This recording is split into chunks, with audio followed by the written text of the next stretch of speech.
चलिए, आपका ये टॉपिक है आज चैलेंजेस टू बाइपोलरिटी। ठीक है, चैलेंजेस टू बाइपोलरिटी। यहाँ दो चीज़ें, एक होता है NEIO, दूसरा होता है नाम। मैं एक्सप्लेन करूँगा दोनों को, लेकिन पहले चैलेंजेस टू बाइपोलरिटी मतलब क्या है? चैलेंज करना, इन्वॉल्व होना।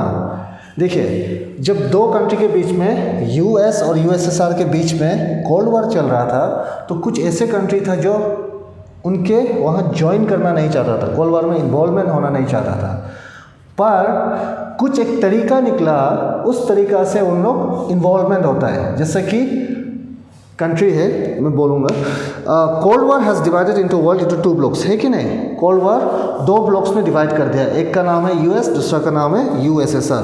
The end of the second world war have seen emerge in the bipolar world hunted by the blocs rivalry between the 2 super power, है कि नहीं? कुछ ब्लॉक्स बन चुका था, हम लोग पढ़े हैं लास्ट क्लास में कि यूरोपियन यूनियन को 2 हिस्सों में बांटा गया था। ठीक है, eastern and western.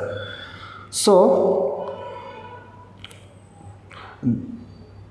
at this crucial juncture, countries of Asia, Latin America and Africa, ठीक है, कुछ country Asia, Latin America and Africa which has suffered ना, बहुत सारा थर्ड वर्ल्ड वॉर कंट्री सफ़र किया है। जैसे कि कुछ कंट्री हो गया, थर्ड वर्ल्ड कंट्री कौन है? जो कंट्री डेवलप हो रहा है, कुछ नया जो इंडिपेंडेंट हो रहा है, ठीक है, कंट्री, ये सब कंट्री उन लोगों की वजह से सफ़र कर रहा था। तो सफ़र करते हुए वक्त तो इन्वॉल्वमेंट होना शुरू कर दे, क्योंकि इन लोग सफ़र कर रहा था। अभी पूरा वर्ल्ड में जंग चल रहा है, तो उसके वजह से क्या छोटे छोटे कंट्री लोग सफ़र करेगा, है कि नहीं? तो इंडिया, यूगोस्लाविया, इजिप्ट, इंडोनेशिया और गाना मिलके एक नया सा तरीका निकला, स्ट्रेटेजी निकला है। ठीक है, सो उसी का नाम दिया गया है नॉन अलाइनमेंट मोमेंट। ठीक है, जिसका नाम दिया गया है इस तरीका का नॉन अलाइंड मोमेंट, और समटाइम नॉन अलाइनमेंट भी बोलते हैं। ठीक है, नॉन एलाइड मीन्स क्या है? किसी को भी ज्वाइन नहीं करेगा ना, नॉन एलाइड, किसी को भी ज्वाइन नहीं करेगा। हम, हमारे कंट्री है, हम कॉर्पोरेशन करके आगे बढ़ेंगे। ठीक है, यही मोटिव के साथ इसने नॉन अलाइनमेंट मूवमेंट खड़ा किया। तो non alignment movement as a movement trace its roots the first Indian premier Jawaharlal Nehru. सबसे पहले किसने इसका आइडियाज़ दिया? Pandit Jawaharlal Nehru of India. ठीक है, who gave the ideas of organisation newly independent state of Africa and Asia in the radio speech as early 1946। तो एक radio space में 1946 में एक स्पीच देता है, जिसमें बोला है कि नाम खोलने का जिक्र किया। The Nehruvian ideas of non alignment movement favour of certain other newly independent state. ठीक है, कुछ और ये आइडियाज़ कुछ और कंट्रीज़ को भी पसंद आ गया। तो वो कंट्री था जवाहरलाल नेहरू, हम लोग का अपना इंडिया का, फिर जोसेफ ब्रोंज ऑफ यूगोस्लाविया। ठीक है, यूगोस्लाविया का जोसेफ ब्रोंज और कर्नल अब्दुल नसेर ऑफ इजिप्ट और सुकरानो of Indonesia, Kwame Nkrumah of गाना, इन लोगों ने मिलकर एक ऑर्गेनाइजेशन बनाया। ये ऑर्गेनाइजेशन का नाम देता है नॉन अलाइनमेंट मूवमेंट। कब? ये 5 फाउंडर है। ठीक है, तो क्वेश्चन आता है कि नॉन अलाइनमेंट मूवमेंट के बारे में कुछ बताइए। ठीक है, तो सबसे पहले ये नाम लिखिए आप, उसका बाद लिखिए कि 5 फाउंडर ऑफ नाम। ठीक है, कब शुरू हुआ था? 1961 में इसका फर्स्ट समीशन हुआ था। ठीक है, समिट हुआ था। सुनो, this was include Jawaharlal Nehru of India, Joseph Broz of Yugoslavia, colonel Abdul Nasser of Egypt, Sukarno of Indonesia, Kwame Nkrumah of Ghana. ठीक है, सो इन लोग इसको 1961 में बिलगेट में समिट करते हैं। फर्स्ट समीशन कहाँ हुआ था? बिलगेट में हुआ था। ठीक है, फर्स्ट समीशन मीन्स एग्रीमेंट या बातचीत कहाँ हुआ था? बिलगेट में हुआ था। ठीक है, तो ये खोलने का कारण 3 था कि कॉर्पोरेशन होना है, किसका बीच में? 5 मेंबर्स कंट्री के बीच में, इंडिया, यूगोस्लाविया, इजिप्ट, इंडोनेशिया, गाना, इनके बीच में कॉर्पोरेशन होना है। Corporation means economic corporation, weapon corporation, शांत करने के लिए, एक दूसरा को मदद करने के लिए। ठीक है, दूसरा एस्केलेटिंग वार एरेना, में जो जगह वार हो रहा है ना, उससे दूर रहने के लिए। ठीक है, कोल्ड वॉर जहाँ जहाँ चल रहा है वो एरिया और कंट्री से दूर रहने के लिए उन लोगों को ज्वाइन नहीं करना है, ठीक है। फिर क्या था, entry of newly independent countries of Africa in global ना, जो भी अफ्रीका का नया नया कंट्री बन रहा है वो कंट्री को पूरा दुनिया में बताने के लिए कि ये भी एक कंट्री है, ठीक है, दिखाने के लिए। सो in 1960, 16 new African states become the member of United Nations organization giving the voice of third world state, ठीक है। तो 1960 में अफ्रीका से 16 कंट्रीज नया कंट्रीज निकालता है और थर्ड वर्ल्ड स्टेट का नाम देता है। द फर्स्ट नाम summit was held at Belgrade. तो नाम समीशन सबसे फर्स्ट कहाँ हुआ था, याद रखना, बेलग्रेड में, ठीक है। कब, 1961 में। It was attended by 25 members state ना, कितना अटेंड किया है, 25 मेंबर्स स्टेट्स, ठीक है। नॉन अलाइनमेंट मूवमेंट को कितना कंट्री लोग अटेंड किया है, 25 कंट्रीज लोग अटेंड करते हैं। कब, 1961 में। कहाँ पर, बेलग्रेड में। ये एक समीशन था, बातचीत था, ठीक है, डिसीजन था। So not to join any powerful bloc of the cold war. सबसे पहला मुद्दा क्या था कि कोई भी पावरफुल ब्लॉक को ज्वाइन नहीं करना है। नाम का सोच क्या था कि कोई भी कंट्री यूएस और यूएसएसआर को ज्वाइन नहीं करना है, ठीक है। दूसरा था increase the corporation between third world countries. Third world countries वो कंट्री है जो डेवलपिंग में है या फिर जो नया नया कंट्री निकला गया है। To foster corporation to reduce cold war tension, ठीक है, और कॉर्पोरेशन करके कोल्ड वॉर का जो टेंशन है उसको ख़त्म करने के लिए, ठीक है। सो कब हुआ था, 1961 में। फर्स्ट समीशन में क्या बातचीत हुआ था कि not to join any powerful bloc, कोई भी पावरफुल ब्लॉक को ज्वाइन नहीं करना है। दूसरा क्या करना है, कॉर्पोरेशन करना है, किसका बीच में, थर्ड वर्ल्ड कंट्री के बीच में। उसके बाद क्या करना है, रिड्यूस करना है क्या, कोल्ड वॉर टेंशन। इसीलिए नाम बनाया गया था। तो नाम का ऑब्जेक्टिव क्या है, ऐसा भी पूछा जाता है, ठीक है। सो आपको क्या लगता है, जैसे नॉन अलाइनमेंट, इंडिया का क्या इंटरेस्ट था, इंडिया को क्या मिला है। नंबर पहला है, अगर कुछ इशू होता है ना, इशू इन द सेंस कुछ वार होता है, कुछ टेंशन होता है, अगर जो नॉन अलाइनमेंट मूवमेंट का अंदर में साइन किया हुआ है वो डायरेक्ट अटैक नहीं कर पाता है, ठीक है। जो भी मेंबर है नॉन अलाइनमेंट मूवमेंट का वो कोई भी कंट्री को डायरेक्ट अटैक नहीं करता है। और दूसरा क्या है, इंडिया दूसरा जो बड़ा बड़ा कंट्री है उसको बैलेंस कर पाएगा, है कि नहीं। अगर वो कंट्री मान जाता है कि चलो नाम है, नाम के अंदर हम लोग भी एग्री करते हैं, तो क्या होता है, यूएस और यूएसएसआर भी लड़ाई नहीं कर पाएगा। क्यों, क्योंकि वो मेंबर हो जाता है नाम का। अगर नाम का मेंबर हो जाता है तो, ठीक है। तो if India was put under too much pressure और ignore one super power, it could tilt towards other. None of the superpower could bully India or take it for granted, ठीक है। सो इसका मतलब क्या, अगर इंडिया का इंटरेस्ट होता ना, कोई एक कंट्री में ज्वाइन करेगा तो इंडिया को कुछ प्रॉफिट नहीं है, इसलिए इंडिया का इंटरेस्ट क्या में था, नाम में था। इंस्टीड ऑफ ज्वाइनिंग कोई भी एक बड़ा कंट्री, ठीक है, कोई भी बड़ा कंट्री को ज्वाइन नहीं करता है, उससे अच्छा किसको ज्वाइन करता है, नाम बनाता है, ठीक है। नाम क्या है, 5 कंट्री मिलके एक ऑर्गेनाइजेशन बनाया है जिसका नाम दिया नॉन अलाइड मूवमेंट, और शॉर्ट फॉर्म में बोलता है नाम, ठीक है। तो कौन कौन था उसमें, Jawaharlal Nehru of India, Joseph Broz of Yugoslavia, Abdul Nasser of Egypt, Sukarno of Indonesia, Kwame of Nkrumah of Ghana, ठीक है। तो इस लोग का फैक्टर्स क्यों ज्वाइन करना चाहता था, सबसे पहले कॉर्पोरेशन 5 मेंबर्स कंट्री का बीच, और कोल्ड वॉर से दूर जाना, फिर उसके बाद नया कंट्री जो भी इंडिपेंडेंट हुआ है ना उसको पूरा दुनिया में लेके आना, दुनिया में बताना कि ये भी एक कंट्री है, ठीक है। फिर ये 5 कंट्री जो है फर्स्ट समिट किया था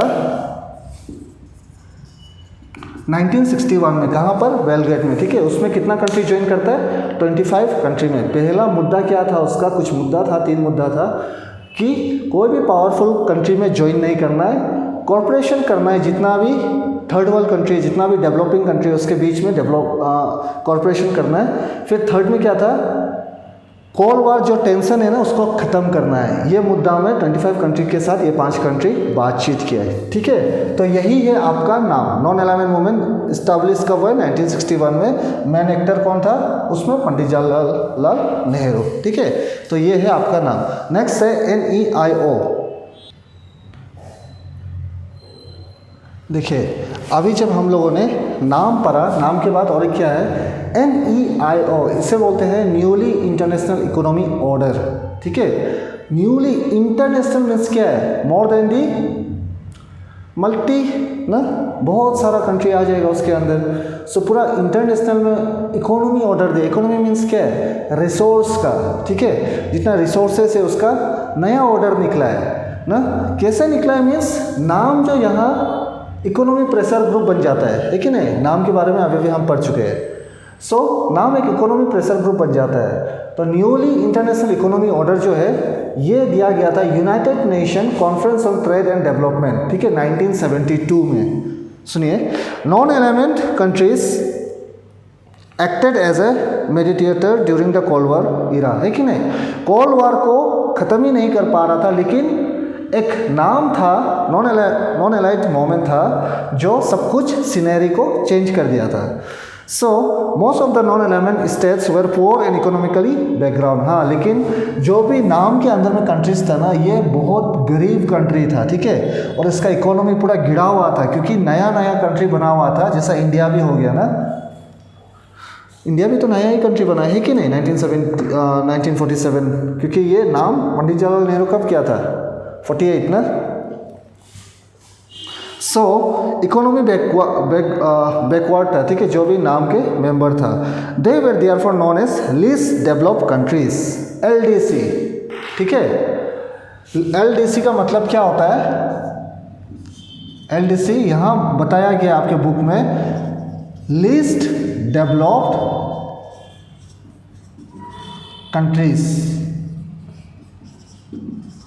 ठीक है, सो ये जो लीस्ट डेवलप कंट्रीज था ना, जो कि इकोनॉमिकली बहुत बैकवर्ड था। ठीक है, इसका economy development of this countries was necessity to pressure their freedom ना। जो लीस्ट डेवलप कंट्री है, ये कंट्रीज लोग का फ्रीडम के लिए, आगे बढ़ने के लिए ये जरूरी था। ठीक है, conference. So this countries was sustained development, this countries do not attend real freedom. ठीक है, अभी वहाँ कोल्ड वॉर चल रहा है। कोल्ड वॉर चलने का कारण से क्या हुआ है? जो अच्छा कंट्री है वो बड़े बड़े कंट्री को ज्वाइन कर रहा है, छोटा छोटा कंट्री। तो ये जो छोटा छोटा बैकवर्ड कंट्रीज है, ठीक है, ये जितने भी बैकवर्ड कंट्रीज है, उन लोगों को चांस ही नहीं मिल रहा था कि वर्ल्ड में आगे बढ़ सके। क्यों? क्योंकि सब बड़े बड़े US और USSR के बीच में लड़ाई जंग चल रहा था। It was this situation that birth of an idea. तब एक आइडिया आता है, चलो हम लोग एक नया से आइडिया लाता है इकोनॉमी को आगे बढ़ाने के लिए। किसका? लीस्ट डेवलप कंट्रीज का। ठीक है, जैसे कि इसने खोला न्यू इंटरनेशनल इकोनॉमी ऑर्डर ना। The United Nation conference on trade development came out with a report इन 1972। ठीक है, एक रिपोर्ट देता है 1972 में, किसके लिए? पूरे वर्ल्ड के लिए, पूरी दुनिया के लिए, entitled towards a new trade policy on economy development. ठीक है, इस लीस्ट डेवलपमेंट कंट्रीज का एक नया सा इकोनॉमी डेवलपमेंट करना शुरू करेगा। The report suggested that the reformation of trade system at the global level, पूरा दुनिया के लिए एक नया सा सिस्टम बनाएगा, स्पेशली जो लीस्ट डेवलप कंट्री है। एम्स और ऑब्जेक्टिव था किसका? न्यूली इंटरनेशनल इकोनॉमी ऑर्डर का, provide control to LDCs over their natural resource exploited by the developed western countries. ठीक है, कंट्रोल करना लीस्ट डेवलप कंट्रीज का जितना भी रिसोर्सेस है, मिनरल रिसोर्स हो गया, ऑयल रिसोर्स हो गया, जितना भी रिसोर्स है, किससे? वेस्टर्न कंट्री से, जो ले चुका था उन लोगों से बचा के रखना, कंट्रोल करना। कौन करेगा? अभी नाम मिलके। कौन नाम? जो लीस्ट डेवलप कंट्री से, इन लोग क्या करेगा? अपना रिसोर्सेस को बचा के रखेगा। किससे? वेस्टर्न कंट्री से। ठीक है, कंट्रोल करेगा। फिर दूसरा क्या था? Give access in the western market to least develop country ना। मीन्स ऐसा नहीं होना चाहिए कि US का सामान ही हम लोग खरीदेगा। ठीक है, ऐसा भी होना चाहिए कि जो पुअर कंट्री से उसका सामान को भी खरीदना चाहिए पूरा वर्ल्ड में। उसको भी आगे बढ़ेगा, तभी तो इकोनॉमी डेवलपमेंट होगा। तो दूसरा था give access in global market, means जितना भी सामान ये सब है सिर्फ यूएस यूएसएसआर का नहीं, इंस्टेड उन लोगों का भी हम लोग खरीदना शुरू करेगा और बेचना शुरू करेगा, ठीक है। Western countries should reduce the cost of technology, और जितना भी टेक्नोलॉजी है ना, ये टेक्नोलॉजी को तो गरीब कंट्री नहीं खरीद सकता है, जो पहले से इकोनॉमी बैकवर्ड है, उसका लिए उसका जो दाम है उसको कम कर देना है। Technology in the sense of जो भी हो, कंप्यूटर हो ना, इंफॉर्मेशन टेक्नोलॉजी हो, वेपन्स हो, जो भी मशीन हो, जो भी कार हो, जितना भी टेक्नोलॉजी के अंदर आता है उसका दाम को, प्राइस को कम कर देना चाहिए। किसके लिए? लीस्ट डेवलप कंट्रीज के लिए, जो भी गरीब कंट्री है, ठीक है। फिर LDC should given a major role on international economy institution, ठीक है। और एक है इंटरनेशनल इकोनॉमी इंस्टीट्यूशन ना, इंटरनेशनल इकोनॉमी इंस्टीट्यूशन, ठीक है। इंटरनेशनल इकोनॉमी इंस्टीट्यूशन,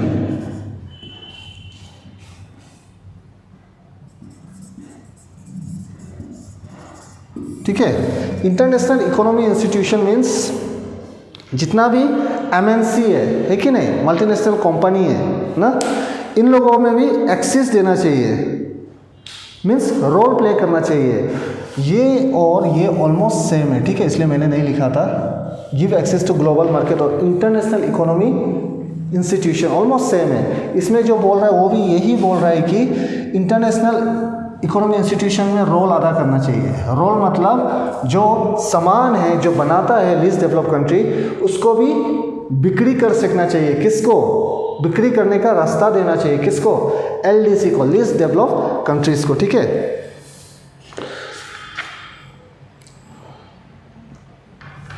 अभी दूसरा आता है, समझा ना, न्यू इंटरनेशनल इकोनॉमी ऑर्डर, इसको बोलता है NEIO। ये यूनाइटेड नेशन कॉन्फ्रेंस हुआ था कब? ट्रेड और डेवलपमेंट में, ठीक है। कब हुआ था? 1972। इसका मेन एम था लीस्ट डेवलप कंट्री को आगे बढ़ाना, ठीक है। कंट्रोल करना किससे? वेस्टर्न कंट्री से। ग्लोबल मार्केट में एक्सेस करने देना, दाम को कम करना और इंटरनेशनल इकोनॉमी इंस्टीट्यूशन में रोल अदा करना, ठीक है। याद रखना कि नाम यहाँ पर इकोनॉमी प्रेशर ग्रुप बनता है। नाम का 5 मेंबर है, मैं ऑलरेडी पढ़ा चुका हूँ पिछले वीडियो में। अभी देखिए, LDC मतलब होता है लीस्ट डेवलप कंट्रीज, ठीक है। यही है NEIO, newly international economy order. So आपका नेक्स्ट टॉपिक है India and the cold war. जब कोल्ड वार चल रहा था, इंडिया का क्या अप्रोच था? क्या इंडिया चाहता था कि ज्वाइन करे या ना करे? तो इंडिया का 2 अप्रोच था। नाम India's approach towards cold war was 2 fold, ठीक है। 2 फोल्ड होता है। एक था it stay away from the 2 military alliance, means किसी का साथ दोस्ती नहीं करेगा। एक हो गया US, दूसरा हो गया USSR, इनके बीच दोस्ती नहीं करेगा। दूसरा था it voices against the decolonized nation becoming part of hostile cold war alliance, ठीक है। जो भी नया नया कंट्री बना हुआ है ना, उसको भी कोई भी दोनों मिलिट्री अलायंस में ज्वाइन करने नहीं देगा, ठीक है। हॉस्टाइल मतलब क्या है? किसी का अंदर रहना, मीन्स वो नहीं चाहता था, इंडिया नहीं चाहता था कि जो नया नया कंट्री निकला है, जैसा कि 16 कंट्रीज निकला है अफ्रीका से, तो ये कंट्रीज लोग को ज्वाइन करने देना नहीं चाहता था। किसको? वो 2 मिलिट्री अलायंस को, ठीक है। इंडियाज अप्रोच वाज दस नाइदर नेगेटिव नॉर पासिव, ठीक है। जो इंडिया का जो अप्रोच है ना, नाम अप्रोच है, कोई ख़राब भी नहीं था और नहीं बोल सकेगा बहुत अच्छा था, ठीक है। Nehru clearly streamlined the NAM was not a policy और fling away, rather India was keen to participate in cold war library to the soften it, ठीक है। इंडिया पार्टिसिपेट करता है कोल्ड वार में ना, उसको ख़त्म करने के लिए पार्टिसिपेट करता है, ठीक है। ऐसा नहीं करता है कि कोई कोल्ड वार में ज्वाइन करके या कोई एक कंट्री का साथ, US और USSR का साथ, ऐसा नहीं करता है। इंस्टेड इंडिया क्या करता है? इंडिया कोल्ड वार को ख़त्म करने का काम करता है, ठीक है, through NAM non aligned movement. Rather India was keen to participate India is initiated effort to reduce hostility between two blocs, ठीक है। इंडिया पार्टिसिपेंट कैसे करता है कि दोनों में हॉस्टिलिटी नहीं बनने के लिए, हॉस्टिलिटी का मतलब क्या, किसी का अंदर नहीं रहने के लिए, उसके लिए इंडिया कोल्ड वॉर में पार्टिसिपेंट करता है। Preventing escalating into a large scale war, और वार को ख़त्म करने का। India military was quite use to mediate between cold war rival. Korea crisis is important example in this regard, ठीक है। कोरिया का जो क्राइसिस था उसमें भी इंडिया बहुत बड़ा रोल किया था, ठीक है। तो ये सब एग्जांपल है। मीन्स इंडिया क्या चाहता था, कोल्ड वॉर में इन्वॉल्वमेंट हुआ है ना, Indian cold war means involving of India in cold war, so उसमें इन्वॉल्व हुआ है, लेकिन वो उसका इन्वॉल्व होना इंडिया का कुछ अलग ही तरीका था। इंडिया क्या चाहता था कि वो दूर रहे मिलिट्री अलायंस से, और जितना भी नया नया कंट्री बना है ना, वो कंट्री को किसी का अंदर जाने ना दे, मीन्स यूएस और यूएसएसआर के अंदर जाने ना दे, वो चाहता था। इंडिया भी पार्टिसिपेंट किया है, इंडिया पार्टिसिपेंट किया है कोल्ड वॉर को ख़त्म करने के लिए, ठीक है। फिर इंडिया पार्टिसिपेंट किया है कि जितना भी गरीब कंट्री है ना उसको आगे बढ़ाने के लिए। India even aim to involve non aligned nation in peace mission, ठीक है। और इंडिया पूरा दुनिया को एक पीस मिशन की तरफ ले गया, मीन्स पीस मीन्स शांति ना, वार ख़त्म करने के लिए। India during the Cold War period tried its best to promote the international and regional organization which were not a part of blocs। जो कंट्री भी यूएस और यूएसएसआर के अंदर नहीं था, उस कंट्री को प्रमोशन किया इंडिया, ठीक है। प्रमोशन मीन्स आगे बढ़ाया है, उस कंट्री को बोला गया है कि किसी का अंदर ज्वाइन मत करो, हम लोग मिलजुल कर एक अपना इकोनॉमी स्ट्रॉन्ग बनाएगा, ठीक है। Non alignment was design to serve India's interest ना, एक नॉन अलाइनमेंट का जो डिज़ाइन था वो इंडिया का इंटरेस्ट का मुताबिक ही बनाया गया है। On this issue there are two option, one which support the contention of non alignment supporters India's interest, ठीक है। तो इसी को देख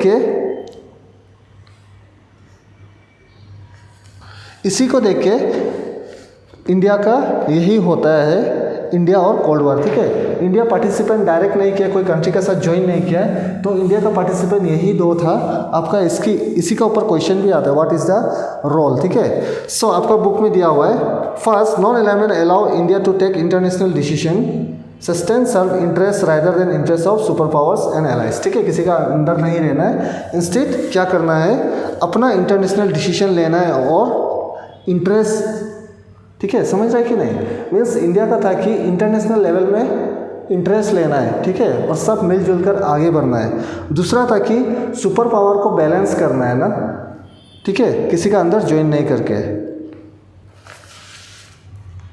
सो दूसरा चैप्टर में हम पढ़ेगा डिसइंटीग्रेशन ऑफ यूएसएसआर, तब और समझ जाओगे इंडिया का क्या रोल होता है। तो आपके ये चैप्टर 1 ख़त्म होता है इसी में, ये लास्ट टॉपिक था आपका India and the cold war, ठीक है। तो हम लोगों ने पढ़ा है इस चैप्टर में